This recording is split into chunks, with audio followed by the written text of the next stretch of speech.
Hi, I'm Zach DeVilli. I'm the program coordinator for the Illinois Forestry Association. And with this video, we wanted to talk about using a forestry mulcher to control invasives. I think this is a topic that would benefit a lot of private landowners in Illinois. A lot of private landowners have pretty serious woody invasive infestations. So with this method, it's a big time saver, and a lot of times it can be a big cost saver. So with traditional methods, you have cut stump, where you have a crew go in with chainsaws and cut down the invasives and spray after. And then you also have high volume spraying. Well, with this method, it cuts down on the manpower you need as well as the time it takes to do those big jobs. So this project is a collaboration between the Illinois Forestry Association, SIU, and SIU Touch of Nature, with funds from the Illinois Forestry Development Council.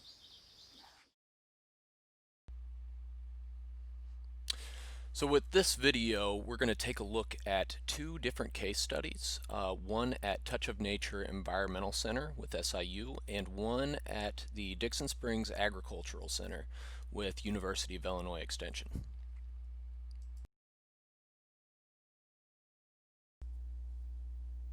So let's talk about what a forestry mulcher is. A forestry mulcher is basically a skid steer with some kind of fitting attachment to the head that has a rotating drum and cutting teeth. These are very efficient at cutting through woody material. In this case, are woody invasives such as autumn olive and bush honeysuckle.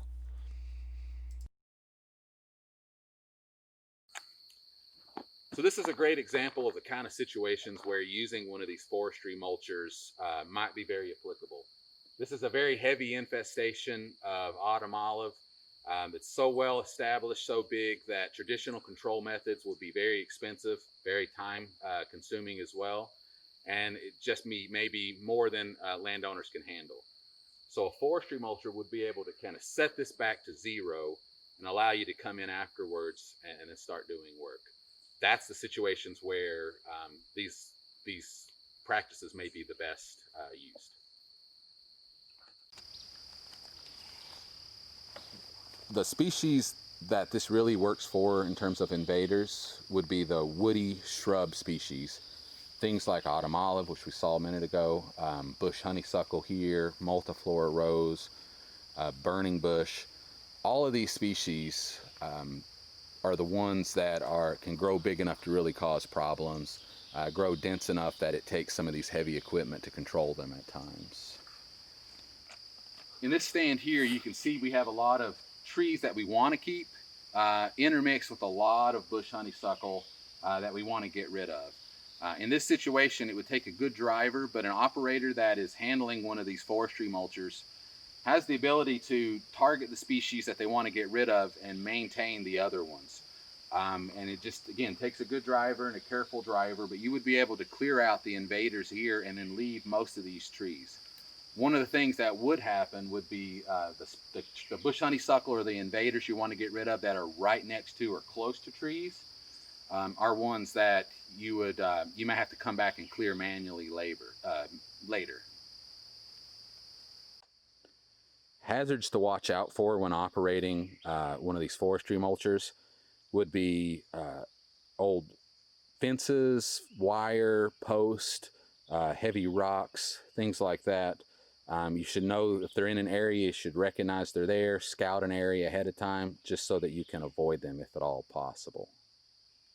Today we are at Touch of Nature Environmental Center on the SIU campus to try and teach you a little bit about some of the non-native invasive species control measures that we're implementing out here at Touch Nature. I'm standing in the midst of basically 40 years of benign neglect, where the managers at Touch Nature were more inclined with doing environmental education and getting campers out in the field instead of doing land management. Well, now the management realizes we've got to do something with all the invasive species. So I'm in a sea of bush honeysuckle, multiflora rose, autumn olive, And all of this has basically been ingrowth into these stands that were planted in the 60s and 70s by early forestry students. Today we'll be spending most of our time looking at some of the treatments that the Illinois Arborists Association, funded by the Illinois Forestry Development Council, are implementing here at Touch of Nature.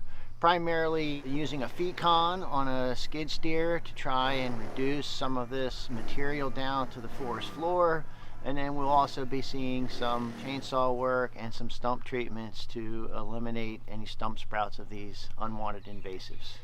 So next we'll move over into some of the treated areas and give you a look and see what that looks like.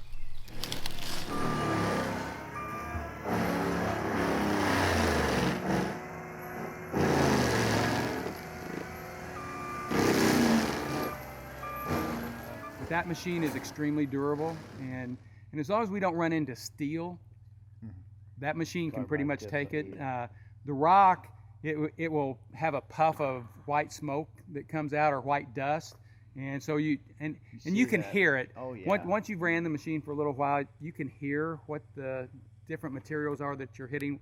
Anytime you get out of woody material and start hitting something different, it sounds different, and you have your hands on the controls, so you can immediately raise it up and get out of that danger.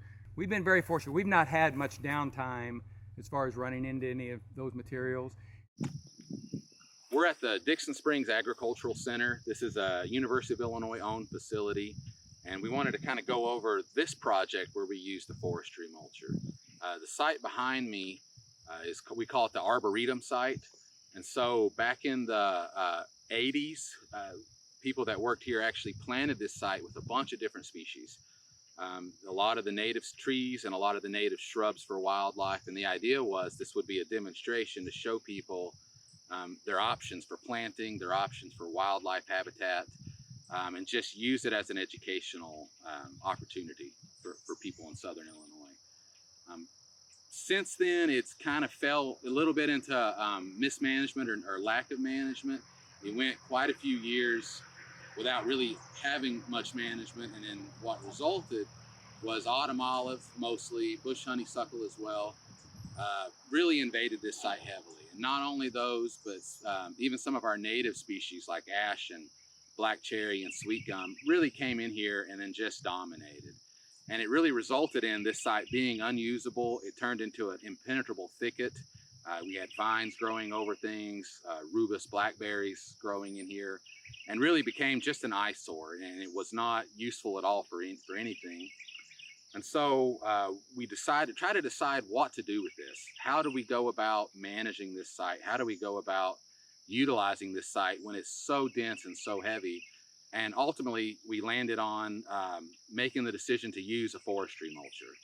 And so we wanted to kind of reset this site back, find the species that are still here planted, and then remove a lot of the autumn olive, remove all the autumn olive, all the bush honeysuckle, and then thin out a lot of these native trees that just became so dominant in here, like the ashes and the sweet gums. So we could start reviving this site, start getting it back to a usable system.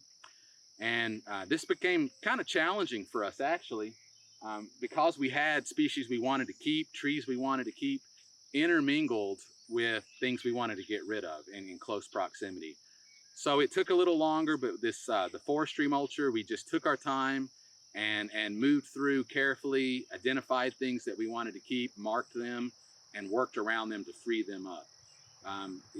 For over several days, we came in there and started as the first step in this whole process. You can see there's a lot of woody debris on the ground. There's a lot of damage. It kind of looks ugly right now. But again, this is the first step. Our goal after this is to come in, keep it mowed a little bit, keep it bush hog down, to keep the weeds down, watch for sprouts of these species so we can spray those sprouts, and then slowly revive this and bring it back into what we hope it'll be as a good educational highlight of our native species, our options for landowners for wildlife planting. Here's a little oak that we managed to save during this whole process. It was completely surrounded by autumn olive. It was completely enclosed by those, and really didn't have much of a chance to grow, to get into the overstory as it was. But recognizing and being able to see it when we were operating, we could go around it, get all the autumn olive out of the way to kind of release this one. Now you can tell it's leaning over, it's not great form. So this is one we may want to consider coppicing to let it kind of sprout back naturally and come back. But we were able to save it and then work around that. And so having an operator that can recognize their species, knowing what you want to keep, knowing what you want to get rid of, can have you save things in there. So it's not a complete wasteland and just take everything out. You're able to have some level of selectivity through choices of what to keep and what not to. Even though it's only been a couple weeks since we really started this project, it's been neat to see some of our native shrubs respond with all this extra light. We're already seeing them kind of stretch out and start blooming, and it's been fun discovering what actually has been here and what's been planted here. We have a lot of different species, again, are those wildlife shrubs. So we have things like elderberry, which is a super common shrub, but one that really has a lot of wildlife benefits. We have things like indigo bush out here, pretty rare one that we don't see a lot, so we're really excited to find it. And then a lot of these, what we consider alternatives to, autumn olive or bush honeysuckle that are native alternatives. So there's several species of dogwood that you can find in this arboretum. There's several species of viburnums, things like smooth sumac, fragrant sumac as well, and then a whole host of trees like persimmons, sassafras, things that do have a lot of wildlife benefit. One of the important things to plan for if you do decide to use a forestry mulcher would be the response. So this method will kind of, again, like we said, set things back down to zero. It grinds the stuff down to the ground, but you're going to get regrowth from these, sprouting from these woody species that you're controlling. Some previous research has shown that just the physical damage from grinding these things down to the ground may shatter their stumps some, the root collars some, and you may get some that just die that way. But by and large, you're going to get a lot of sprouts. And so there's a couple different ways to deal with that. One way would be to follow up immediately afterwards, find those stumps as they exist, and then spray them with an oil-based herbicide to really try to kill them before they sprout. As you can see, a lot of times this method, especially if it's a heavy, dense infestation, will result in a lot of woody debris on the ground. And so you're not going to be able to find all those stumps. You're going to miss some anyway. And so you're going to get sprouts. And so definitely, even if you do spray those cut stumps afterwards, you're going to want to come back that next year and then spray those sprouts. And typically that means letting these the sprouts get up to 18 to 24 inches tall. They're going to be multi-stem sprouts coming out of those root collars, and then spray them with a foliar herbicide.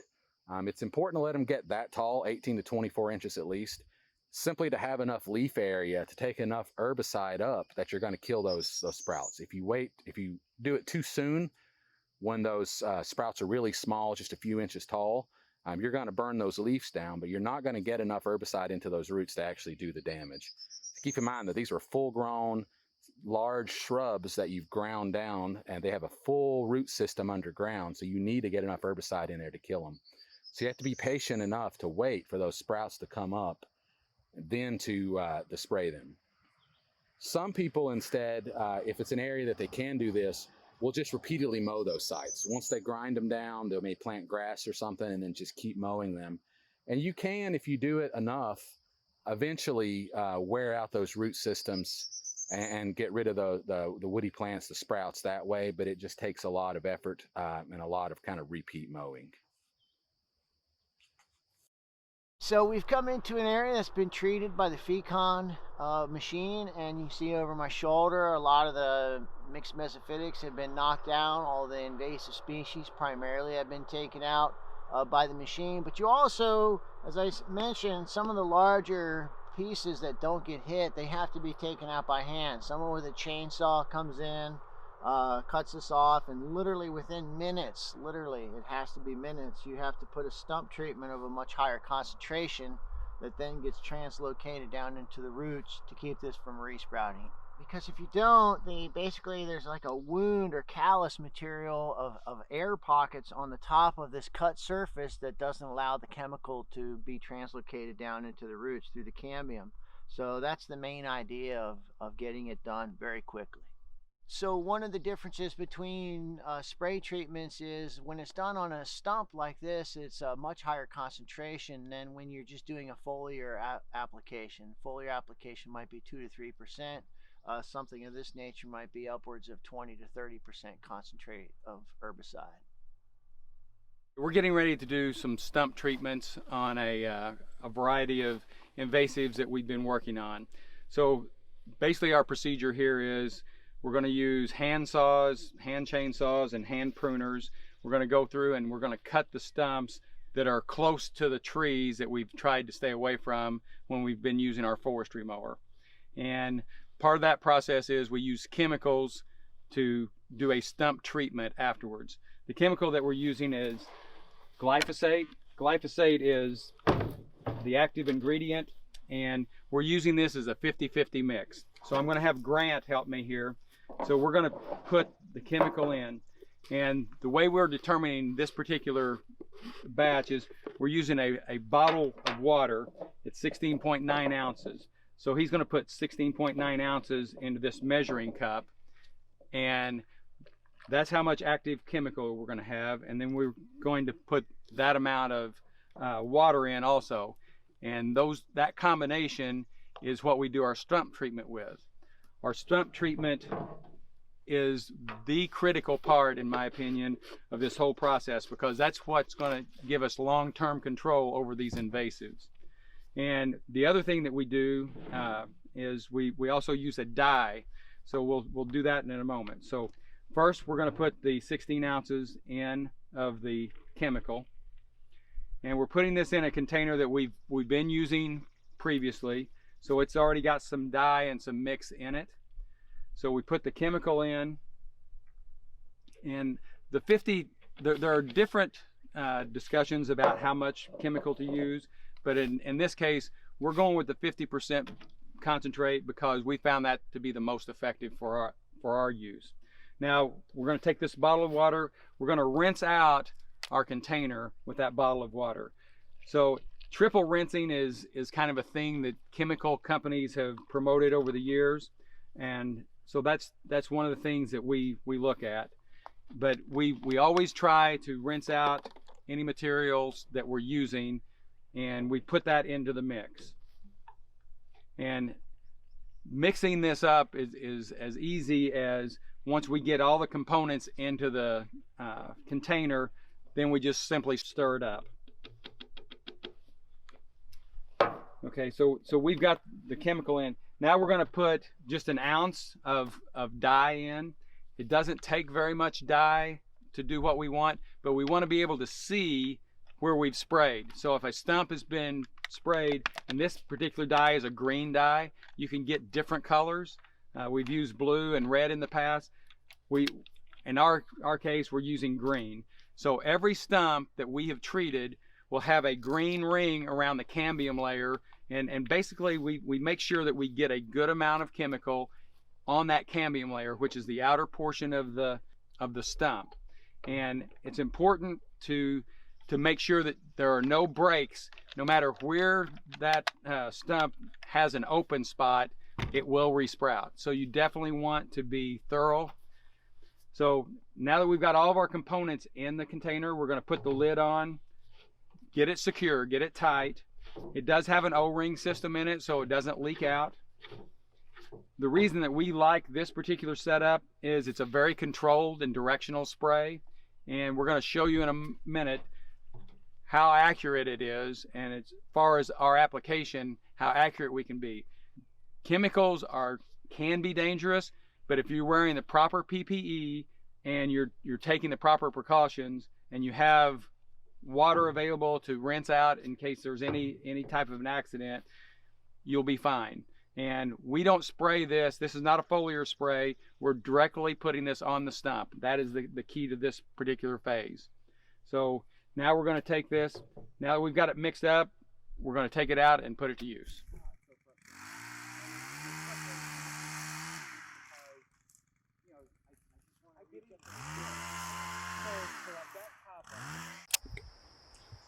So a lot of what the IFA does is we promote forestry in Illinois, and we also educate private landowners about responsible forest management for your forest.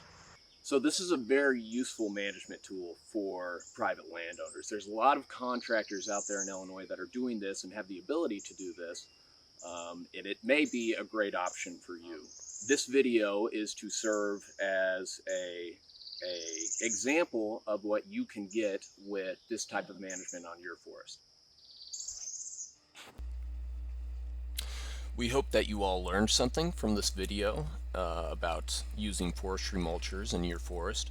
For more information on forestry and forest management practices, please visit the Illinois Forestry Association's website at ilforestry.org.